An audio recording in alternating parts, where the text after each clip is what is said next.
Welcome, everyone. My name is Michael Hardy, and I'm the Environmental Health Program Coordinator with New Brunswick Environmental Network. I'm joined by my colleague, Imani Kamanda, who will be assisting me with the presentation. We thank you for attending today's webinar, Understanding Radon in New Brunswick, and we are thrilled to be joined by Melanie Langiel, who will share her knowledge and the resources available through NB Lung. Bienvenue à tous. Je m'appelle Michael Hardy et je suis coordinateur des programmes de santé environnementale au réseau environnemental du Nouveau-Brunswick.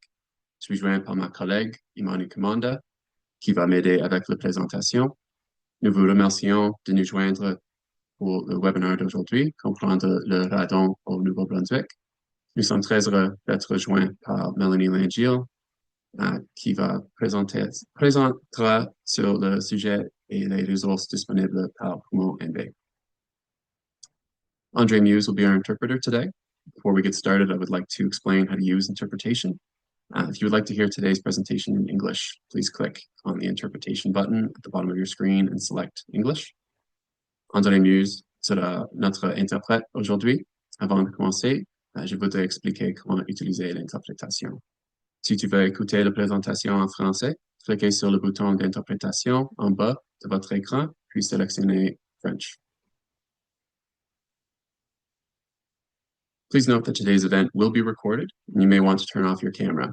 It will be recorded in English and in French and made available after the presentation.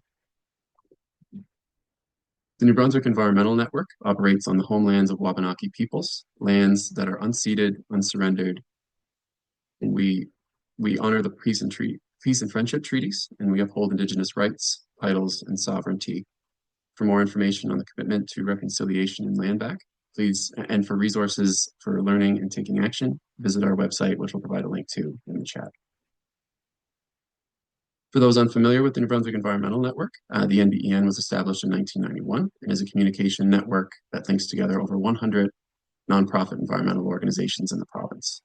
The role of the NBEN is to improve communication and cooperation among environmental groups, and between these groups, government, Indigenous organizations, and other sectors. Program within the NBEN hosting today's webinar is the Children's Environmental Health Collaborative, founded in 2005, following discussions about reducing children's exposure to chemical pollutants within the province. It now includes over 400 individuals from a variety of backgrounds, and our vision is to provide a clean and healthy environment for children in New Brunswick. You can learn more about the collaborative by visiting our website and following us on Facebook. And to our speaker for today, Melanie Langiel, the President and CEO of NB Lung.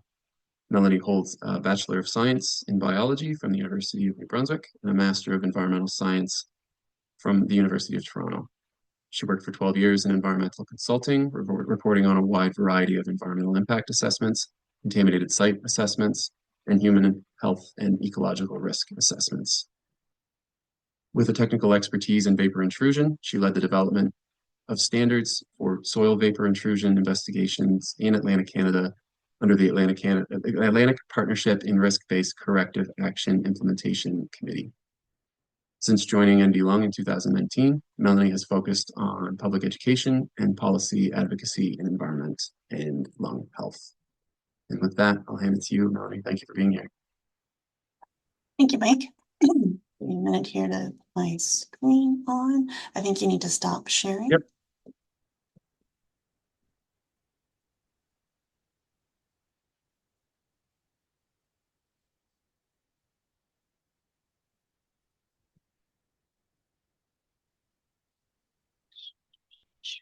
And do you see just my slides now? Yep, you're all good, Melanie. Okay, sweet. Thank you so much. And thank you to the NBEN for asking me to speak here today on a topic that is quite near and dear to my heart. Radon gas is a significant concern, and it's an area that NB Lung has been putting a lot of focus on over the last couple of years. So thank you for joining us today or joining us on the recording. Start off by echoing what Mike said in terms of the land acknowledgement. NB Lung operates across this province, and we respectfully acknowledge the territory that we serve is the ancestral homelands of the Wolastoqey, the Mi'kmaq, and Passamaquoddy peoples. We pay respect to the elders, the past and present elders and descendants of the land, honoring the knowledge keepers and welcoming their guidance as we strive to develop closer relationships with the Indigenous people in New Brunswick and with our land. A bit of a background on who is NB Lung. We're your provincial lung health charity, and we have been here since 1933. We work in areas of patient support, advocacy, and public education to protect the air that we all share.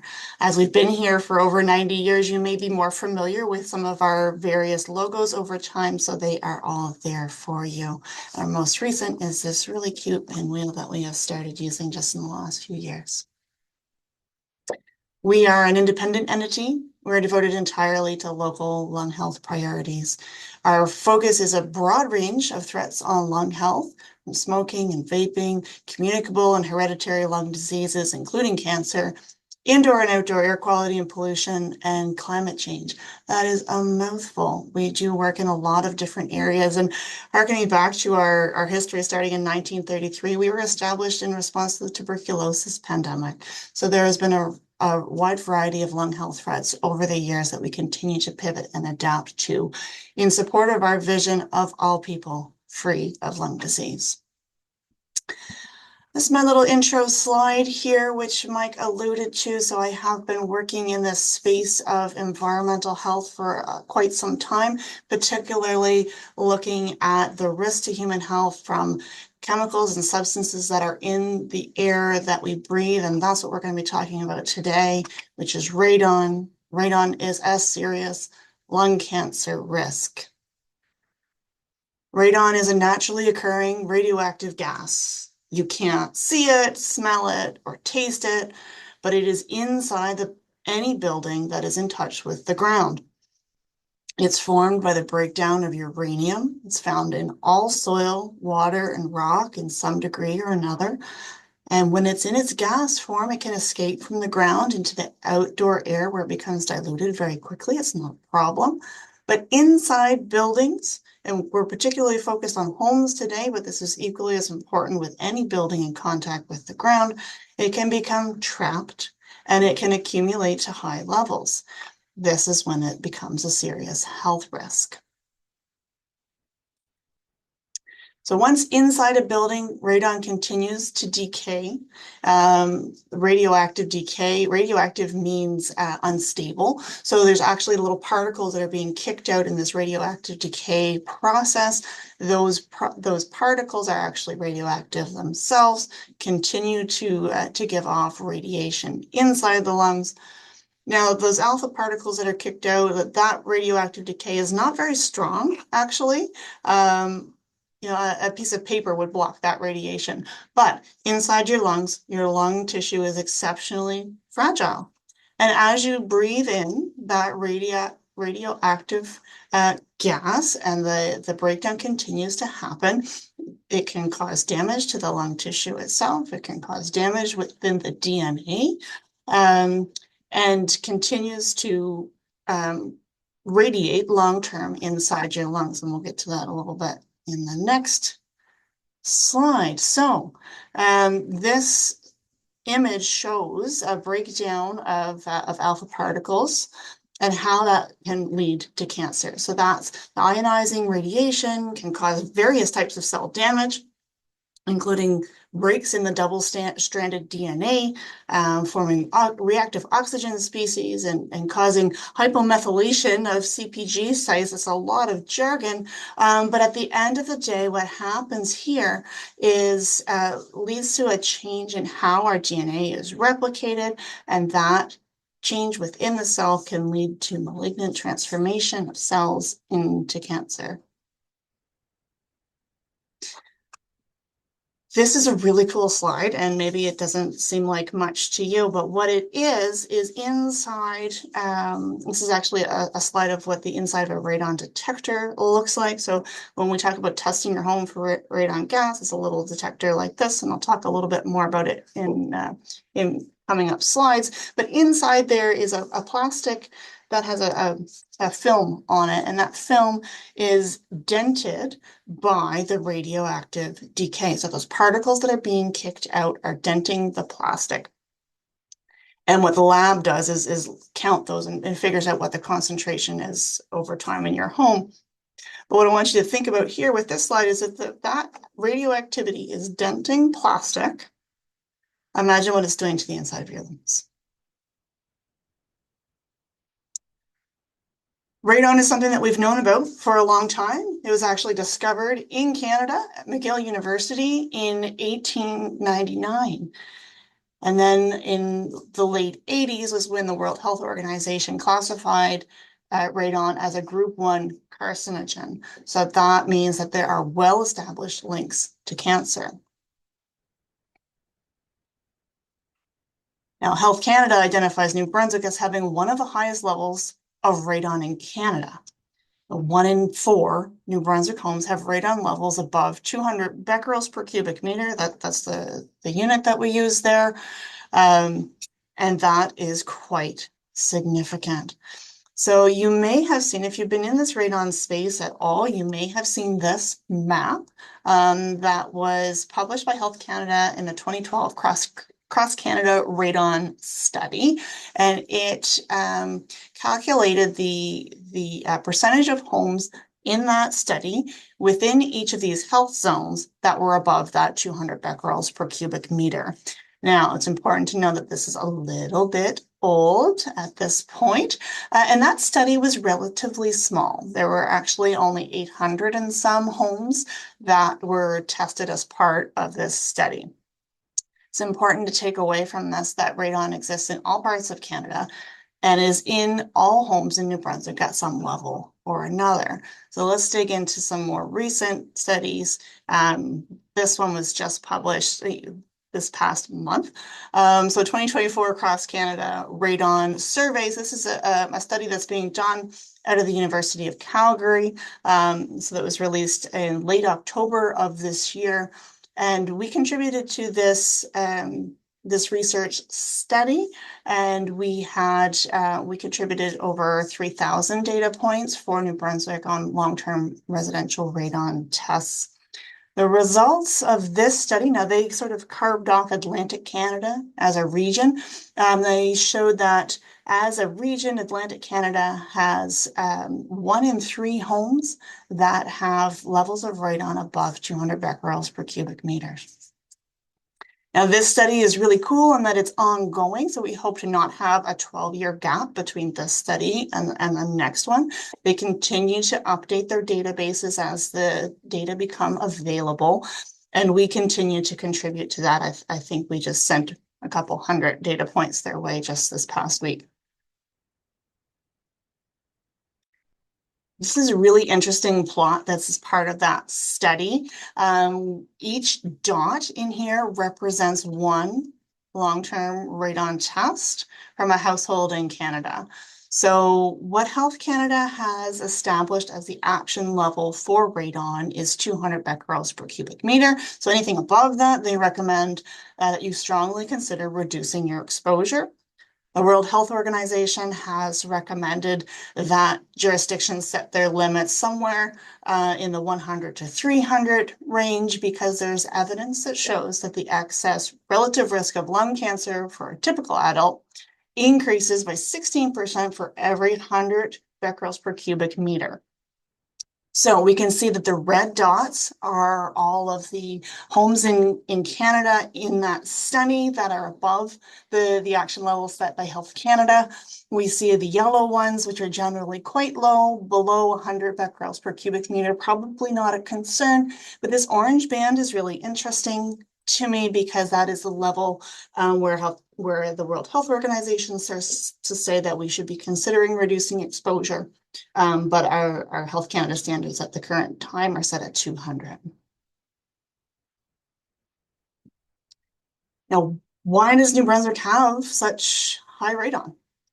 Well, it's based on our geology. So we have a number of maps that I'm going to walk you through in the next couple of slides that are bedrock geology maps, and they're a little detailed, but bear with me here. So this is a study from 2008. pretty complex, and we'll see a more simplified one in the next slide. You can zoom in to this if you've got the PDF. When I was working in consulting, we had these printed at like giant poster size, because the bedrock geology is really important in how, well, for this context, how the radon is formed, where the sources of radon are, but also from a how things move perspective. So there's a 2015 study on radon potential, looking at geologic formations and lung cancer risks. And we saw there was an increased residential radon level over Ordovician and Silurian bedrock. So those are part of what we're going to see here. And in a lung cancer risk study, we saw that there was an increase of 11% of lung cancer risk for every 10 years spent living in areas with high radon geology. And that a regional increase of just 50 becquerels per cubic meter of radon correlated with a 7% greater risk of lung cancer. So the risks of lung cancer can be directly correlated to the bedrock geology beneath your home. This one's a little simpler. Excuse me. So this one shows not the geological age of those rocks, but the kind of bedrock, using names that you're probably a little bit more familiar with, and it can make it a little easier to visualize how our bedrock makes us more at risk for high radon. So when we're talking about the radon, the risks based on the geological formations, we know that the particular types of rocks that have the highest risk are granite, shale, limestone, and some sandstones as well.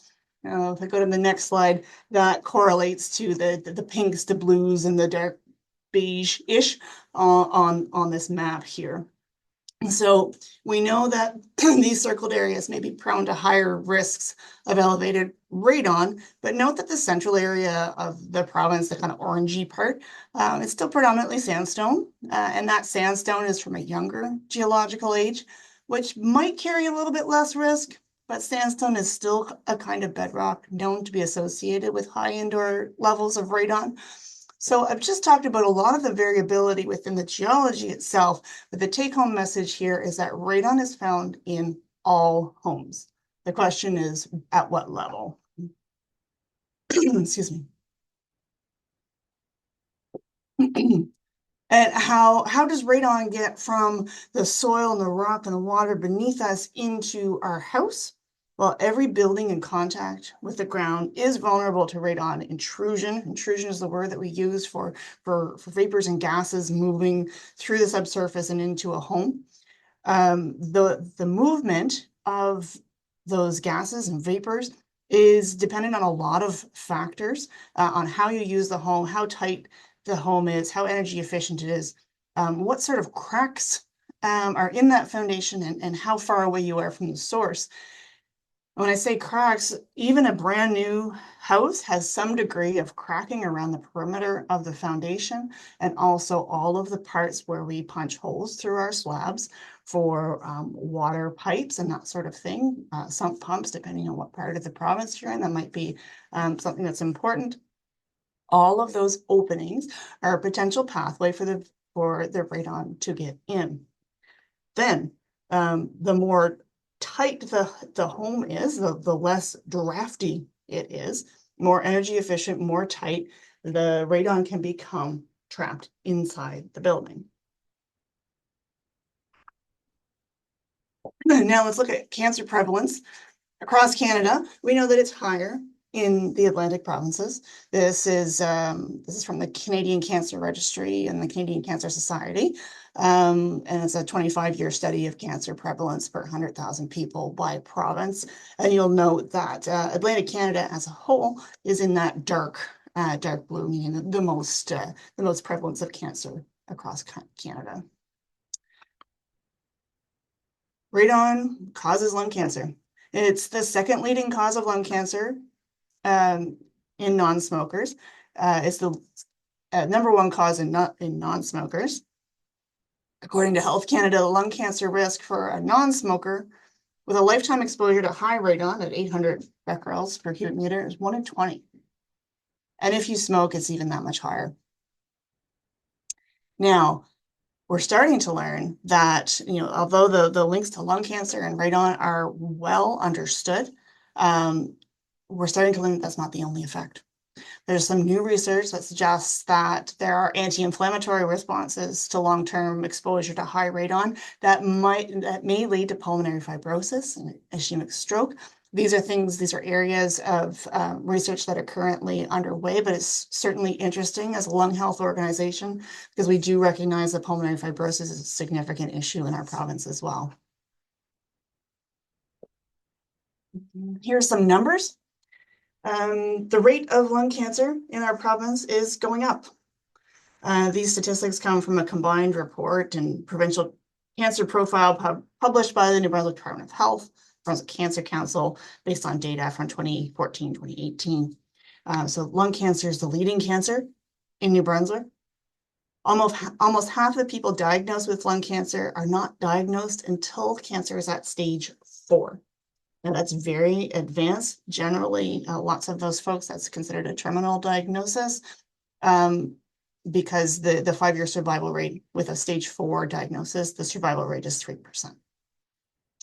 And lung cancer accounts for more cancer-related deaths in our province than the next 3 leading cancers, that's prostate, that's breast, and colorectal, combined. So lung cancer is the #1 cause of cancer death in New Brunswick. Almost 1 in 4 cancer deaths in New Brunswick are lung cancer.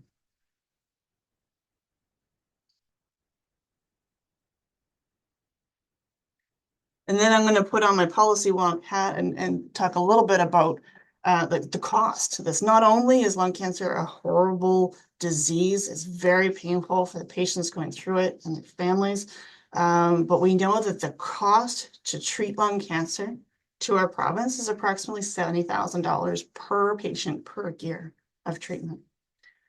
And New Brunswick has averaged over 800 cases of lung cancer per year when we look at the past 6 years.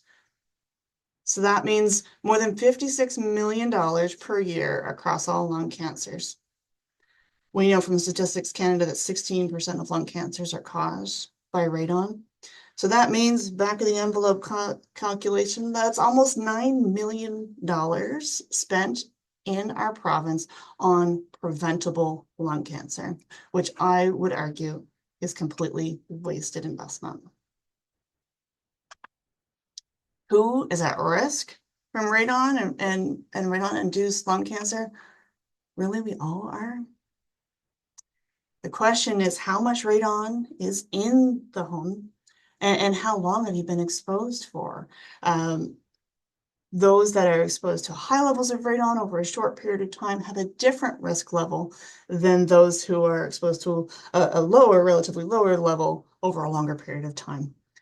But our job today and what we're focused on here at NB Lung is to reduce that risk by telling people, our friends, our family, our elected officials, everybody about the risks of radon. Now, that's all kind of scary. The flip side of the conversation, and hopefully I haven't lost you by this point, is that testing your home for radon is easy and high levels of radon can be fixed. So it's important to test your home. Every home needs to be tested to determine if it has high radon, and let's talk about how we do that. In Canada, the certifying body for proficiency in radon tests and labs is CNRPP. So we recommend that you have a CNRPP certified long-term testing device. These are available. A couple of different hardware stores do have these. We'll put a plug for NB Lung. We do have these available, and they are actually sourced by and analyzed by our local lab, RPC, right here in Fredericton. Testing your home needs to be done over at least 90 days. Generally, we encourage people to start these long-term tests in the winter. It's a great time. We're not busy. We're not necessarily taking all of our family vacations during the winter time. We need something to do. Let's start a radon test. And it is also the season when generally folks tend to close up their windows and doors, and that's going to keep the radon in. It's going to give you the worst case scenario kind of test. Some folks you can do these tests any time of the year, and for some folks that are using air conditioners through the summer months, they may find a relatively similar number summer versus winter, but as a general rule of thumb, winter is a great time to test. These test kits are to be placed in the lowest level of the house that you spend any amount of time. Radon is a heavy gas, so it's going to tend to be at its highest levels in your basement. If you don't spend any time in your basement, it's just where the Christmas decorations are stored. We don't worry too much about what's down there. Put it in the first level of your house, where you spend time the closest to the ground. The testing devices are like this, there we go, a little plastic puck, pretty simple. We can put it anywhere in the home that it's not going to be disturbed. We want maybe a shelf, or some people will put it on a wall. And we just don't want to put it in somewhere that it's going to have direct sunlight on it, or high humidity. And that's basically it. After your 90 days, your test's ready to go to the lab for analysis. And really, I tell people the hardest thing about testing for radon is remembering to send it back to the lab. So certainly pop a reminder in your phone or on your calendar to remind you to get that information to the lab for analysis. If you test your home for radon, you're going to get your results from the lab. Results above 200 becquerels per cubic meter should be taken seriously. And the higher the level, the sooner the corrective measures should be taken. Now, there are some folks out there who don't want to test their home for radon because they think that it's going to lower their property value. I would argue the flip side is true. You know, when I went to sell my home, I wanted to make sure that that home was safe for the next residents. So I disclosed history of flooding and whether there was asbestos in the building materials. And I wish I had done this, but my past self had not tested for radon in my previous home. But I would argue that if you had a radon test and it was low, that is going to increase the comfort level of the potential buyers. Now, if the level of radon is high in your home, that's when we recommend mitigation, which is the process of reducing the radon. So again, the Canadian guideline for radon is 200 becquerels per cubic meter.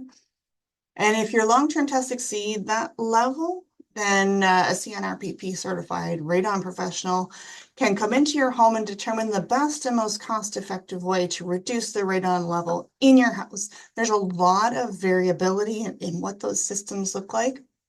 And so it's important to have someone come in and check out your home individually, but know that techniques to lower radon levels are effective. They can save lives. We know that according to Health Canada, mitigation can reduce the radon levels by up to 80% pretty much overnight. That's on my next slide. The most common way to remove radon from the house is called subslab depressurization, and that just intercepts the radon as it's coming up from the subsurface. You can think back to that slide that had a little house and the arrows and the swirlies. It intercepts that radon before it can find the cracks in the slab, and it vents it to the outdoors where it is diluted and not an issue. So that could have a fan as part of it to make that pressure gradient. But typically those fans they'll run continuously, and once they're in place, they typically require basically no maintenance. This is a job for a contractor. Typically takes about a day. Average cost in our province is it's not insignificant. It's roughly $3,000 to do this type of repair work. So we recognize that can be a barrier to some folks, but it's important to know that this is very, very, very effective. Always want to have a certified mitigator do this kind of work. Couple of links there to where you can find those certified mitigators. You can go to mbelong.ca as well, and we'll link you out to the right spot. We have currently 8 certified mitigators in our province, and a number of folks that are currently going through the process of certification as well. So that's exciting. We'll have more available soon.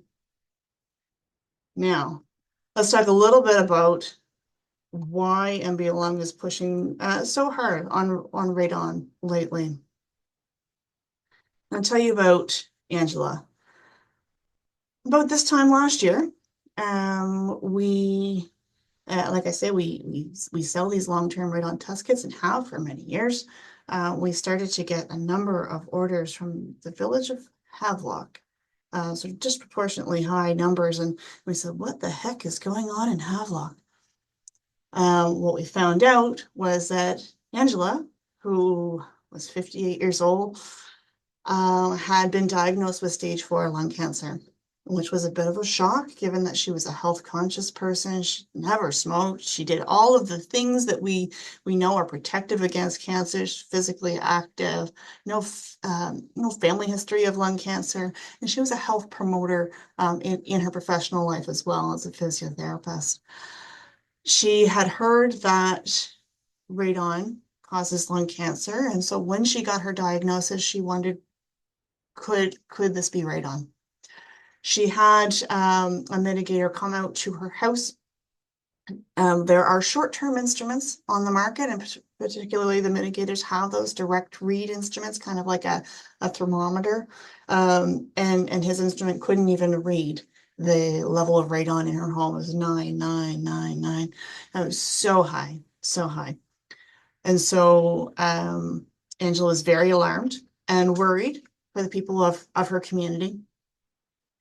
And she, well, one, started a long-term test in her home, and two, her and her community, her allies rallied around her and started going door to door in the community saying, Angela's house was very high in radon. I want you to test your house too.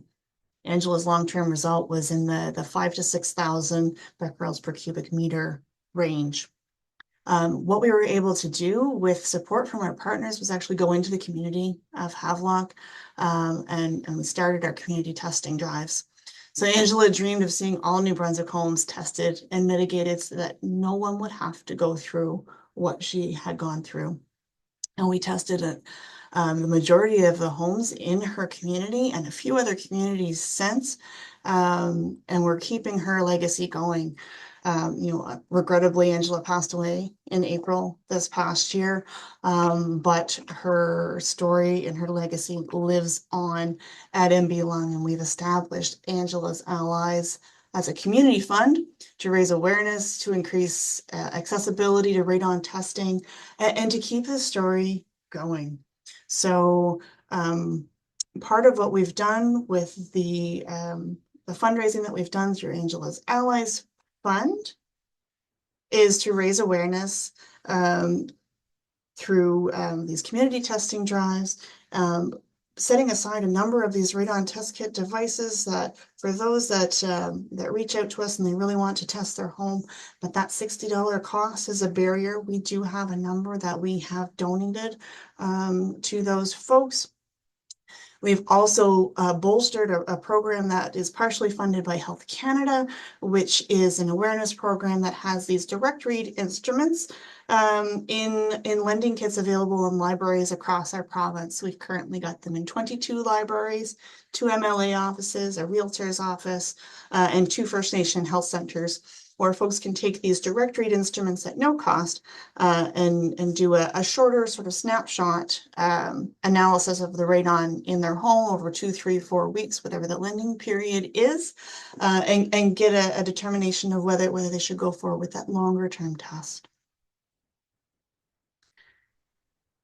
So we're so grateful to donors for supporting Angela's Allies. And if this story speaks to your heart, I would invite you to join us in honoring Angela's dreams and donate online, mbelung.ca/Angela, or give us a shout here at the office at 455-8961.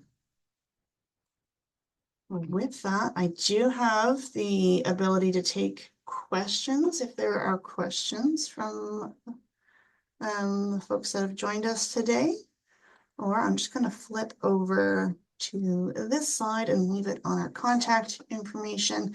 That's myself, my email address there at the bottom, my colleague Leah, who does the real boots on the ground work on our radon file. She is currently, I think, processing orders for radon test kits that are just flooding her inbox right now, and what a great thing. Well, thank you very much, Melanie. If anyone has any questions, you can feel free to unmute and ask directly, or if you're more comfortable, you can also put them in the chat, and we can read them out and get some answers to you. But yeah, as we wait, Melanie, really appreciate all that great information and certainly some great context to spur some action. Well, thanks for the opportunity. I really appreciate it.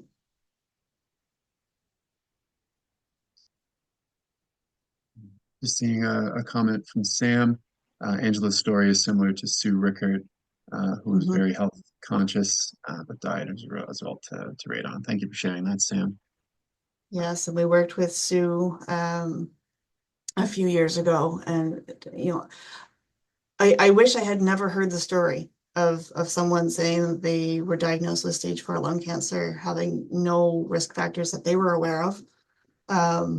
We worked with Sue and we lost Sue. We worked with Angela and we lost Angela. And just last week, I was introduced to, another person with the same story, and it just breaks my heart. So let's work together to share this risk of lung cancer in our province and hopefully get out in front of it and prevent preventable lung cancer.